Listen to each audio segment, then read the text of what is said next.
Hey guys, welcome back to CPM Zone. Just getting on stream here. It's starting up.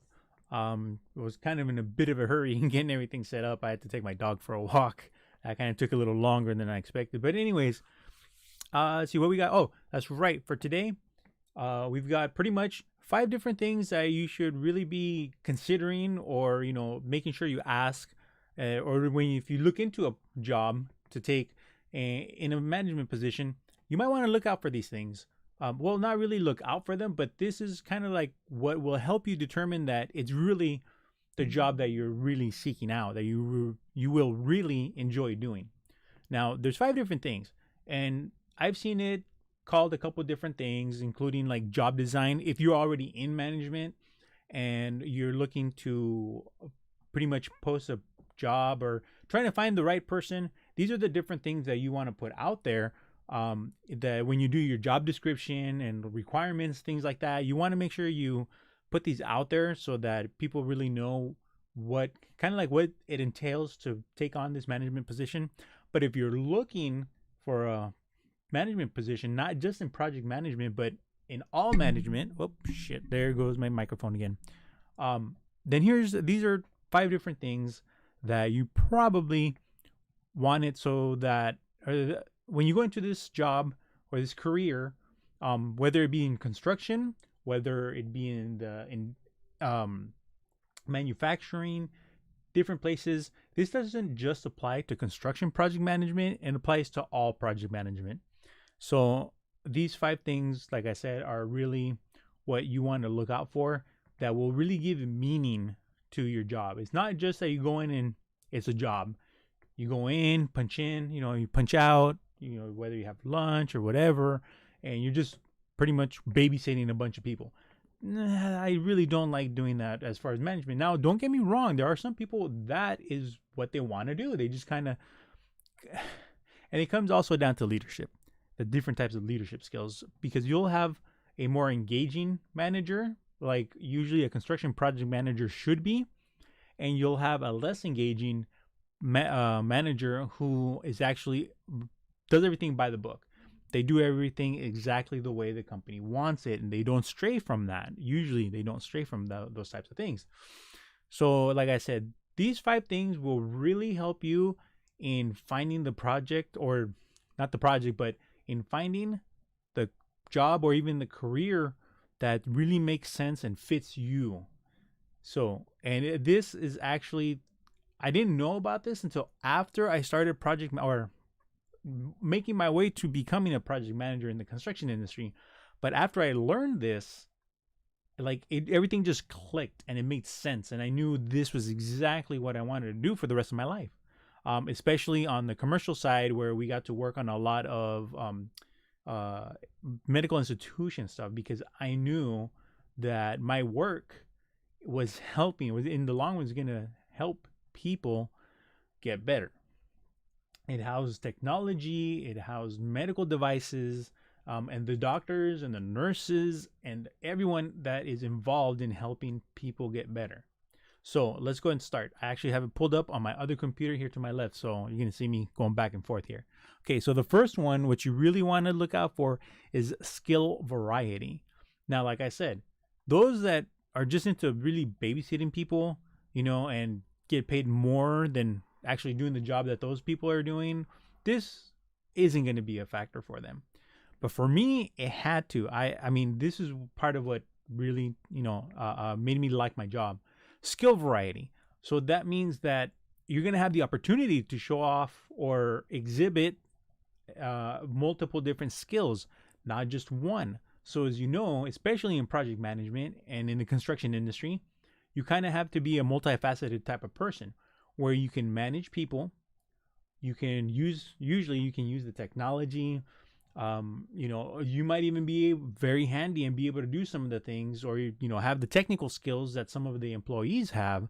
So then you, I guess not in effect, but so that you hypothetically would be able to even jump in, because that's actually what ended up happening with me. And if you're already a practicing project manager or even a PE, this might have already happened to you, where you're out there, you're visiting the site or whatever, and you notice that the guys are struggling with something. Like, say, I have an example where I went out on a concrete pour. My job was to take pictures and kind of document a couple things and see, how long it took the guys to pour this, because we were working, I believe, with a 2-sack slurry that we were putting down into, a tunnel. So the tunnel was already built, but because of contamination from a brine tank that had been right next to it that was leaking, it started eating away at the concrete that surrounded this tunnel. So our job was to come in, reinforce it, and pour pretty much a new shell around that tunnel, and then cover it also in concrete so that it was a drivable surface and it would be able to withstand the pressure of having trucks and vehicles on top of it. So when the guys were pouring the slurry, you can imagine there were 8-foot walls. So they were pouring, and there weren't enough people there to have everyone actually help, especially with the vibrator, because since it was so tall that what they were pouring, we really needed to vibrate, and all the rebar that went around it to support this, it was in really tight with large. First of all, we had large bars.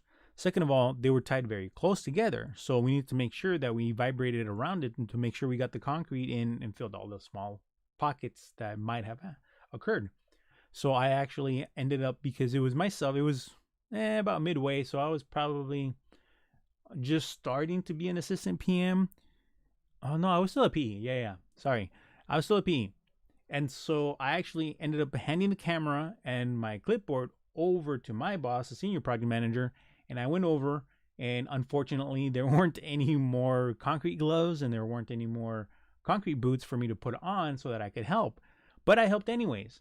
I hopped in there and grabbed the vibrator, and I was working the vibrator in and out so that it would, so that the concrete get in there and really fill in all the little nooks and crannies that it needed to. And, I was just walking the rebar. I was in tennis shoes at the time. Well, no, I had boots, but they weren't like work boots. They weren't good work boots, but they were boots nonetheless. So I was able to walk on the rebar, walk along to vibrate the concrete as it was going in. And like I said, actually, luckily, that worked out very well. That was just the one set of extra hands that were needed. So, it's not just about doing the same thing over and over and over again. You really need to be able to have some variety, because it makes the job a little more exciting. I like that. You go out to a job you don't know. You might. There's been times I've picked up, the electrician needed something, so I picked up the impact and grabbed a clamp from one of the guys and took the chop saw, and I framed up a little the reinforcement, the framing for a little access panel. Nothing too big. Took me about 20 minutes. It wasn't a big deal. That way, it kept the guys working, and I did that. It was no big deal. I was there anyways. Didn't have much to do other than, watching the guys and making sure everything was getting done right. So, do a little bit of framing. No big deal. The guys can continue what they're doing. Don't break their concentration. They're just flying with the framing. So, kind of stuff like that. Skill variety. That's what you really want to do. Of course, in management, like I said, it might be running the people, managing the people that are around you, using the computers, using the programs, things like that. Of course, with my skill variety, it's a little more than that, because yes, I was good at the computer and learning the programs and actually using Office, things like that. But I could also draft. I could use AutoCAD. I could use Revit. And I actually have the background there. I built my own computer, so I could troubleshoot hardware, in any given moment. So that's something that really helped me, because I did work on some of the computers in the office, really. When there were small issues going on and stuff like that. But regardless, we do skill variety. Now, the next one is also task identity.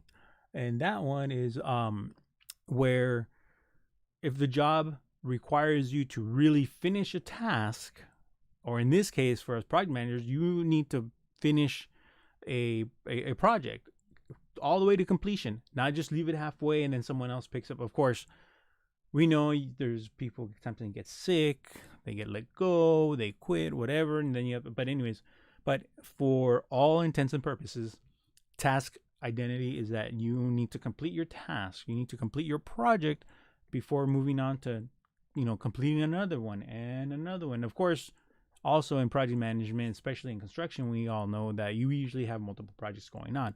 But the point is that we see those projects to completion. That, is the satisfaction that we get, all the work that we put in, some of us put in really long hours, in order to see the fruits of our labor. Whether it's a building, whether it's just a remodel or a TI, like I said, from the ground up, things like that. That's what task identity is all about. And for me, that really, really helped, because that's what I really like doing that. Now, when I was younger, I worked retail, I worked in the restaurant business, the fast food industry. And at those jobs, it really wasn't anything like that, because you had a team all the time. Like, you were in charge of this and you're in charge of that. So it's not like I was able to, take the order, go in the back, make the food, then hand it over to them, or charge them for it, give their food and all. I mean, that's why they have stations, because, you become more efficient when you're doing the exact same thing all the time in that aspect. Just like at a factory, a lot of the times in a factory, like, say, look at Ford, look at a lot of the car companies. They have one person is putting in this one or two, or this set of screws in the same place all the time, and it's just a repetitive thing over and over and over again. Although we do projects, and we use the computer, and we do schedules, and you think, well, you're scheduling the same thing all the time. You got to do the drywall, the plumbing, the electrical, you got to schedule. But every job is a little different. You might have more electrical, you might have a bigger drywall scope, you might have a different scope altogether, where one job, in the previous job, you were doing a TI, so you weren't really doing anything structural. You were tearing out drywall, redoing the drywall, doing millwork, things like that. Where you turn around, the very next project, it's a full-on tear out of wherever it is, and you reframing walls, you're putting up new structural steel to hold things up, cutting holes in the ground or in the floor, changing the flooring, and it's just a complete. Now, you technically are doing the same things, but there's variety in it, and like I said, this isn't really skills variety. Obviously, the task identity, right, where you're doing different things. Now, the third one, this next one, this is the one that really, really, right? Yeah, yes, really hit home with me, is task significance. The idea that that what you're doing, what you're accomplishing, what you're creating is actually affecting the lives of others for the better. That's one really hit home. And that's why I really do enjoy doing the OshPod projects. Now, I've heard of other project managers that don't like doing the OshPod projects because there's so much involved, and the framing, everything has to be a certain way, and the subs, you have to make sure that they're on board, that they know what they're doing with the OshPod. And if they might not, or they have people on their team that have experience with OshPod, sometimes you can let it slide. But like I said, the task significance, where you feel like you're actually doing something, not just completing a task, and not just doing a bunch of different things for the company for stuff to eventually get done, but that your task is actually, helping society. You're helping people. Like I said, this is why I loved we're doing the medical institution, even the medical office buildings, because, people are going there to be seen by doctors, and hopefully they're going to be helped so that they can go on with their lives, maybe even change their lives so that they live a little healthier. They make those changes so that they can live longer, health wise, or even, we're getting this work done. I'm going to go pick up some bolts. For what? Well, they need to be stainless steel bolts, but why? Because we need to anchor down that MRI machine, and the stainless steel isn't magnetic. So, our task to get that done is going into the big picture of getting that MRI machine done that's going to go on to scan people and help doctors diagnose and treat patients. That's exactly why I was in love with my job. I liked getting up for work and going to work. And even though I knew exactly what was ahead, hey, you never know. There might be a silver lining. You might have something you're dreading to do or to open up the wall or a ceiling, and you're just dreading what you're going to find. But when the time comes, wow, someone actually did their job and it's not what we expected. Like, it's actually matches the plan, and we know we have room, or we know we don't have room, so now we can fix it just like we had planned to in the first place. That is an extremely powerful feeling that you get when you have that significant, you know, you're doing something that is going to help someone in some way. Maybe not now, obviously, while you're building it, but in the future, you know that place is going to be used, or that a certain product that you made is going to be used to help someone. That is a great feeling. Now, the fourth one is autonomy.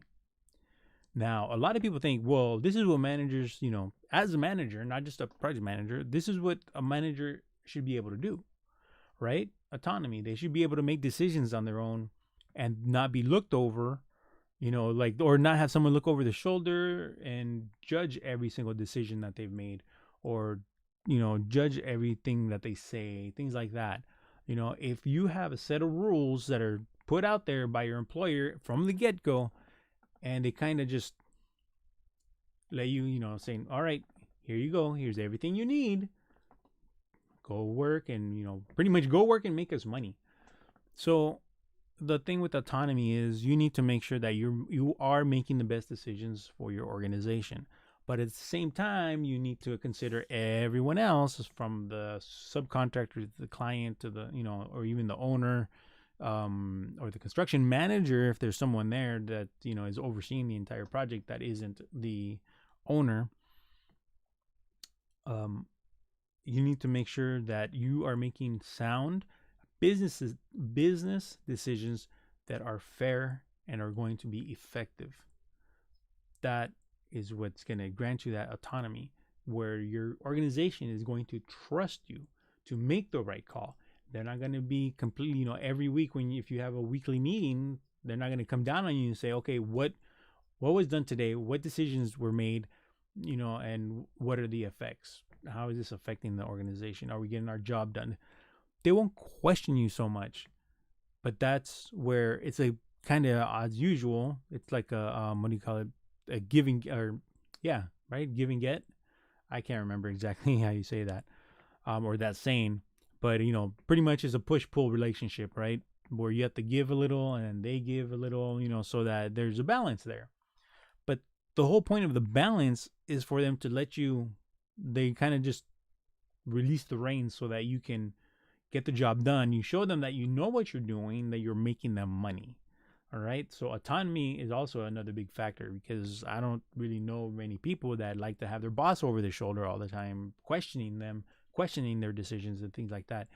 If you get up to being a project manager, you should be able to make good, clear, conscious decisions about the work that's going on, and making decisions about change orders and RFIs, whether to, what do you call it? Whether to send it up the chain. Do we really need to send it up the chain to the architect or the engineer for them to, look this up, where I can take, a couple minutes. I can take a few minutes, and maybe I can figure this out, and we won't need to actually, go anywhere with this. I don't know. I honestly don't know what to say to that. But, when you show the trust, that you have the trust in people or in your employer, they should be able to trust you. But like I said, you need to show them by making sound business decisions, and have take everyone's well-being into consideration, from the owner, from the construction manager, and your organization, and make the most fair and sound business decisions that you possibly can for your project. And like I said, this doesn't just apply to construction, these all apply to management across the board. You really should be doing stuff like this. Now, the final one is actually feedback.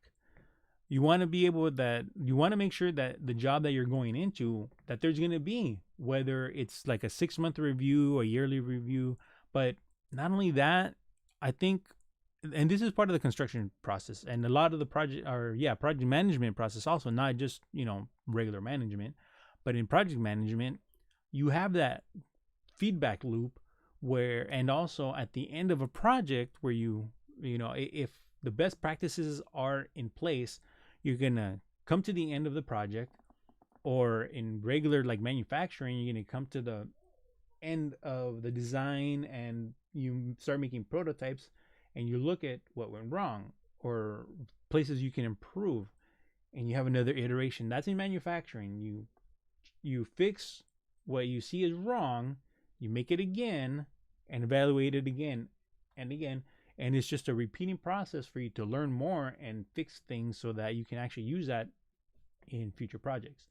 Now, in construction, obviously, we go through the job, and maybe at certain points, not really milestones, but at certain points, you can take a look at your job, pretty much take a snapshot and say, okay, where are we? What's the status?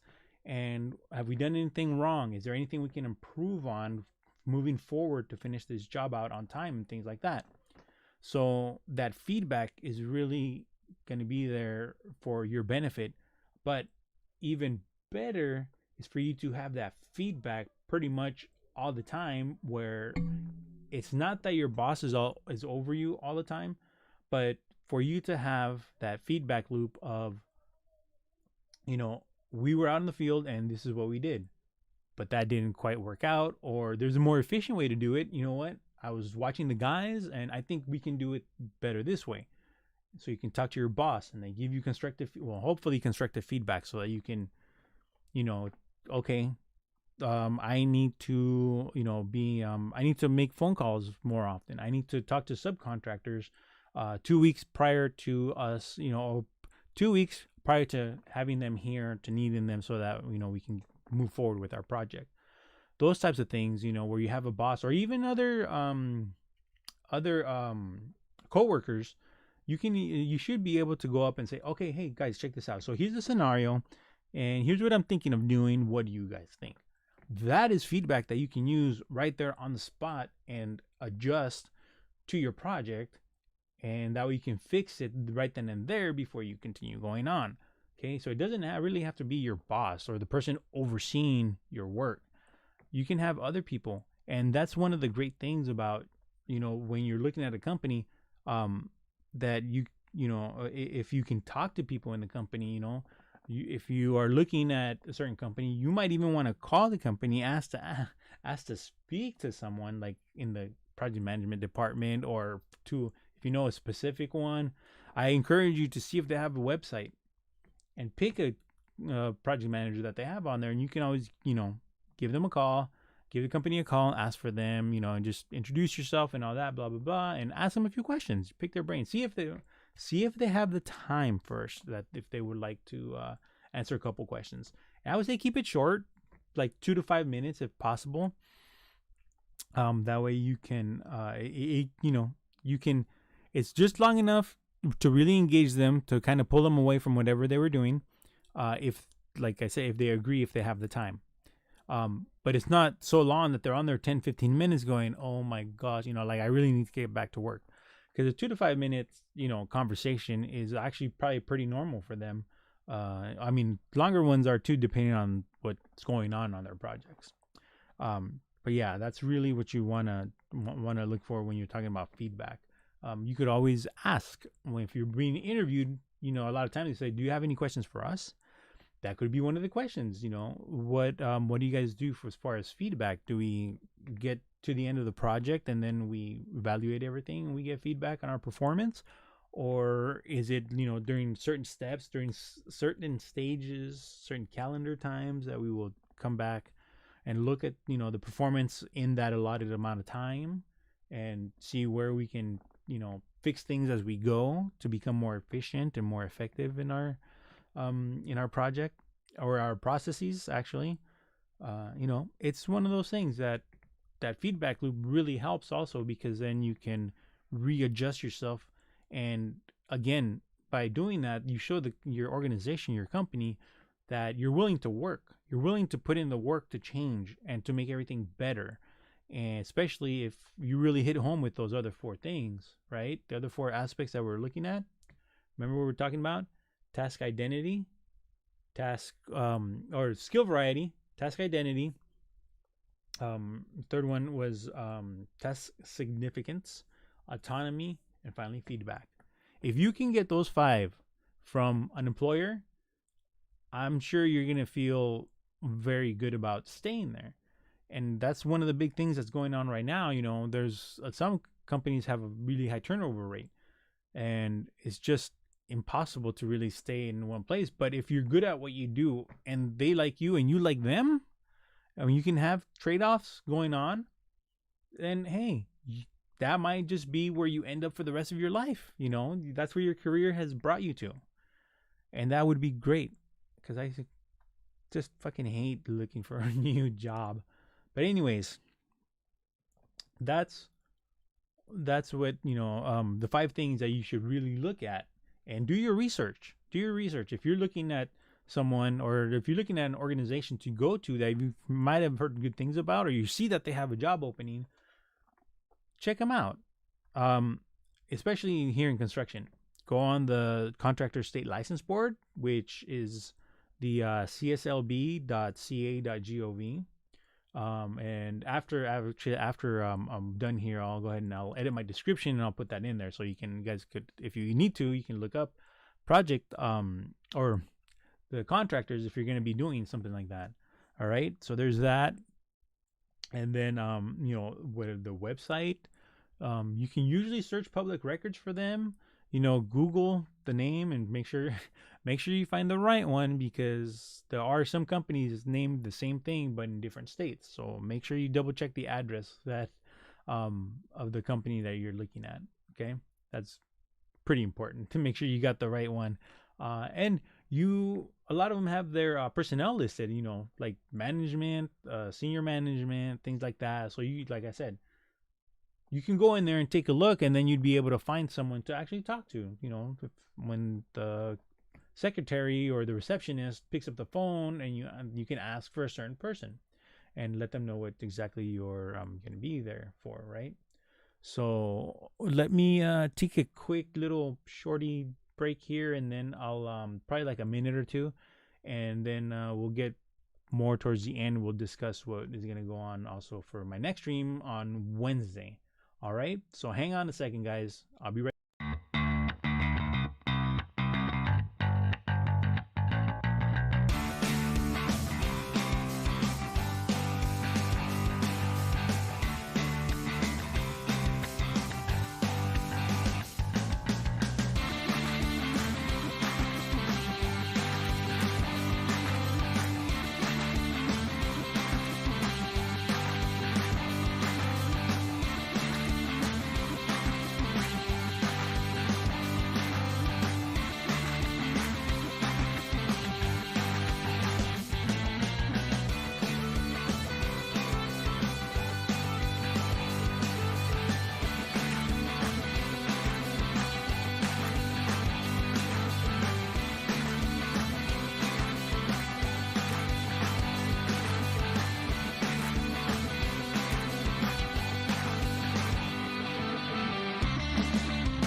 All right, guys, I'm back.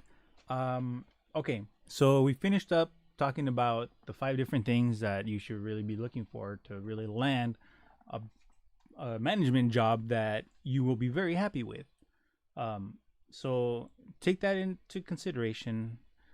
That it's going to help you considerably. Otherwise, you're probably going to end up on that job carousel, moving from place to place, and actually after a while that doesn't look good, because then they're going to take a look when the employer sees that you've only lasted 3 or 4 months at a place, or 2 months, and then asks why did you leave, and whether you were fired, you just left voluntarily, or you kind of pushed out, I guess. It just doesn't look good. So just something to keep in mind. All right, so that does it for today's topic.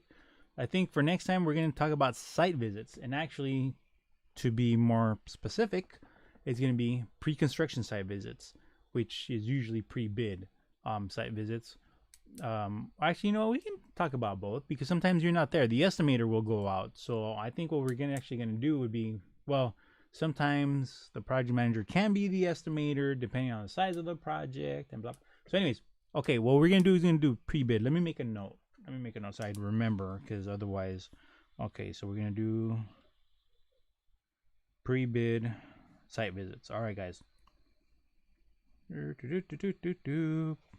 Pre-bid site visits is going to be for Wednesday's stream. All right. So before we get on out of here, if you guys can do me a favor, if you've learned anything, if you liked the video, this stream, but you're probably going to be watching it later, hit that like button. It'll really help me out. Subscribe so that you can be up to date on all the any other content I put out. I've really been thinking about maybe not really showcasing things, but I guess kind of doing some reviews about certain things in the project management world, or news. Actually, I was actually kind of thinking about turning Saturdays into news, maybe even Wednesdays, because it's the middle of the week. Construction related, obviously, here in the US, maybe big projects around the world, because I don't know if you guys know. I'm sure you guys probably already heard. Like, I believe Hensel Phelps is an international company. I believe they are huge company. The McCarthy brothers, they are ginormous, and I know they do multinational or international projects.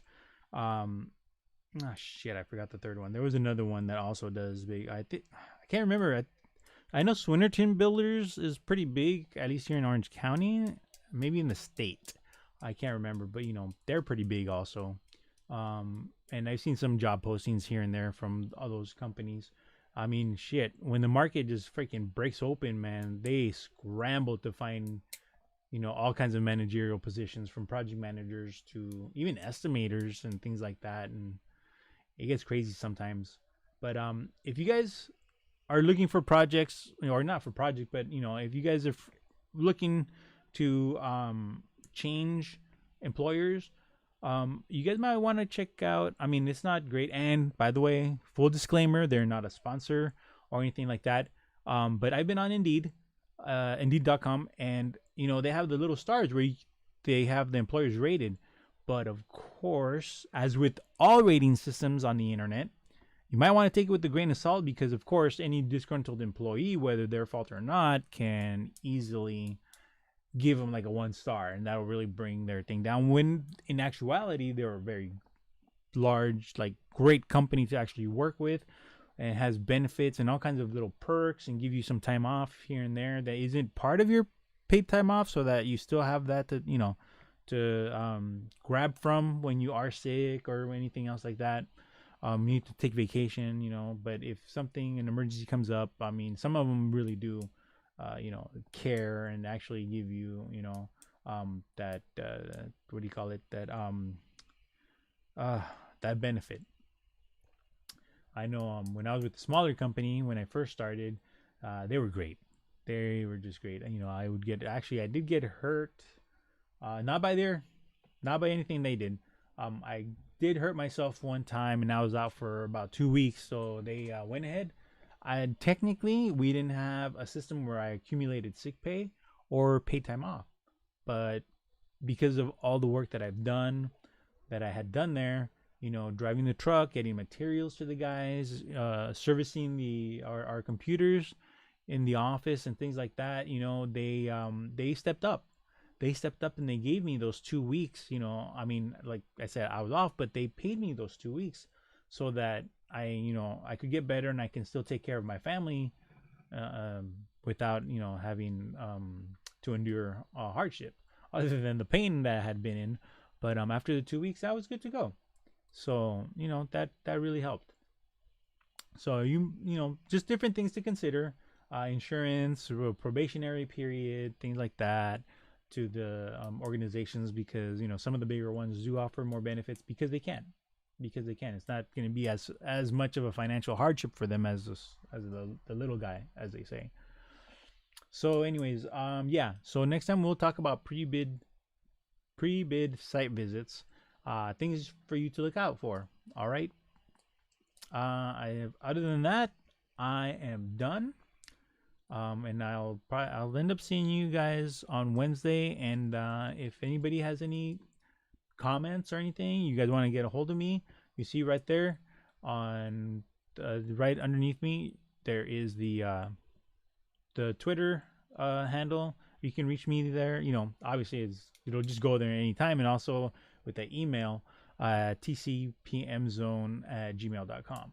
You guys can hit me up anytime, and then I can get back to you guys. All right. And like I said, hell, if you guys have ideas for videos or for me to talk about on the stream, hit me up right there. Send me the message, and hey, hey Oscar, I'd really interested in hearing about such and such from you, like that. I mean, I already did something on concrete, but if you have any other questions, feel free to hit me up. Like I said, I was going to school to become a structural engineer, and I do have a steel background. If you guys have any questions about those things, means and methods, hanging steel, flying it up with the crane, things like that, hit me up, and we'll talk about it.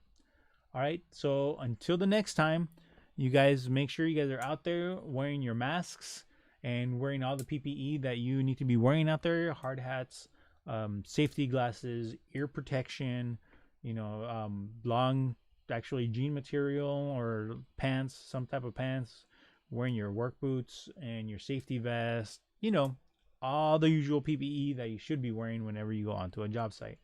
All right. So I'll see you guys on Wednesday. We're talking about the pre-bid site visits. And until then, stay safe, everyone.